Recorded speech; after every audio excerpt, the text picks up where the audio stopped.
Bienvenue dans ce Près de chez nous. Au sommaire de cette édition, les 3 et 4 juin, Abidjan a accueilli la 5e édition de l'African Digital Week 2025. Experts et décideurs se sont réunis autour des enjeux de l'intelligence artificielle. Réunis en urgence à Treichville, les sociétaires de la MATCA et le Haut Conseil du patronat du transport routier ont appelé au calme et à l'unité après l'attaque armée du 19 mai dernier. Et face à la montée des infractions environnementales dans l'orpaillage clandestin, des magistrats ivoiriens ont été formés au droit de l'environnement au Centre de formation judiciaire. C'est dans un esprit de prospective et de collaboration que s'est ouverte la 5e édition du Forum African Digital Week 2025 autour du thème « L'Afrique à l'ère de l'intelligence artificielle, innover, transformer et protéger ». L'objectif, explorer les enjeux et opportunités liés à l'intelligence artificielle dans des secteurs clés tels que la santé, l'éducation ou les industries extractives. L'African Digital Week est aujourd'hui un forum de référence, un espace de dialogue stratégique, d'innovation et de prospective. Et je tiens vraiment à saluer le travail remarquable accompli par les organisateurs, les experts, les partenaires et toutes celles et ceux qui, chaque année, contribuent à faire de cet événement un succès. C'est une stratégie très ambitieuse avec un point de chute à 30 milliards Et donc, avec cette stratégie, nous avons plusieurs axes. Donc, nous avons défini un objectif général, principal, c'est de faire de la Côte d'Ivoire de l'intelligence artificielle un levier économique très fort. Ensuite, nous avons des objectifs spécifiques qui sont donc les infrastructures, la formation et donc tout ce qui est cas d'usage sur l'intelligence artificielle. Au terme de 2 jours d'échanges intenses, l'African Digital Week 2025 a réaffirmé une ambition claire, bâtir une Afrique numérique, souveraine et inclusive, capable de tirer pleinement parti des nouvelles technologies pour accélérer sa transformation.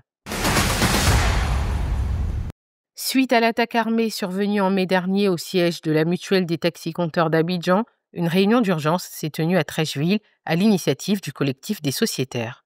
En présence du Haut Conseil du patronat du transport routier, les acteurs du secteur ont lancé un appel à l'union et au dialogue.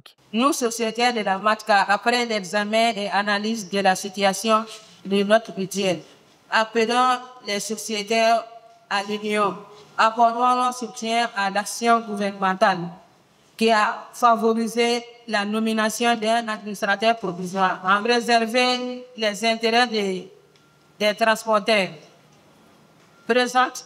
Présentons toutes nos sincères excuses au gouvernement pour tout ce qui s'est passé devant la MATCA. Apportons notre soutien à l'administrateur provisoire. L'heure est désormais à l'apaisement et à la reconstruction de la confiance au sein de la mutuelle afin de garantir la stabilité d'un secteur vital pour la mobilité urbaine à Abidjan. Moi, en tant que représentant du Haut Conseil, avoir pris acte de leur volonté d'aller de l'avant en se réconciliant que véritablement le secteur du taxi à Abidjan, mais par reprocher l'ensemble du secteur transport routier des Côtes-d'Ivoire sortent donc de cet engrenage avec une image respectable. Je voudrais profiter de l'occasion pour lancer un appel à l'ensemble des propriétaires de taxis au niveau d'Abidjan, à l'ensemble des conducteurs de taxi-compteurs, pour qu'ils se donnent la main, pour qu'enfin ils comprennent que c'est en unité d'action qu'ils peuvent sauver leur intérêt. Et que le gouvernement, en sa qualité donc, de superviseur de l'ensemble des activités professionnelles dans le pays, s'engage, fait tout pour que nous puissions travailler dans de bonnes conditions.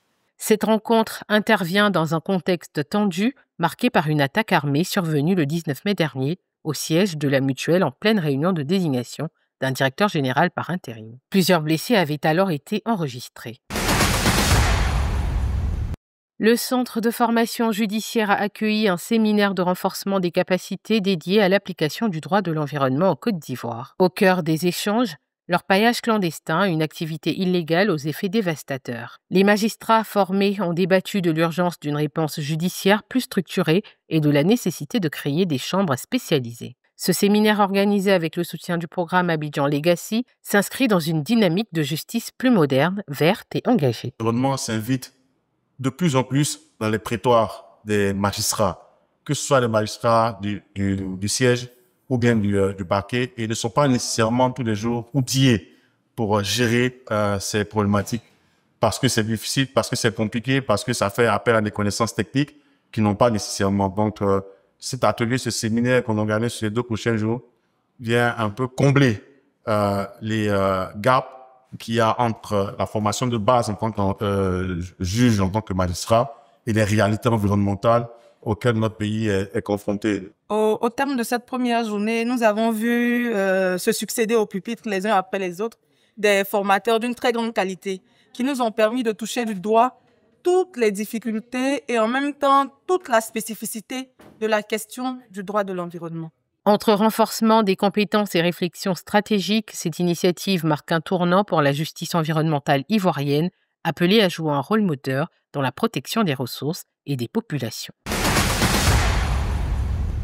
À Gagnoa, la communauté musulmane se prépare activement pour la fête de la Tabaski prévue le vendredi 6 mai 2025. Les parcs à bétail, notamment celui du quartier Château, ont été ravitaillés par de nombreux camions en provenance du Mali et du Burkina Faso. Pourtant, les clients dénoncent une hausse significative des prix à quelques heures de la célébration. Ce matin, on est venu acheter les moutons. Bon, les prix sont, bon, on peut dire abordables, mais pas trop, quoi. Voilà.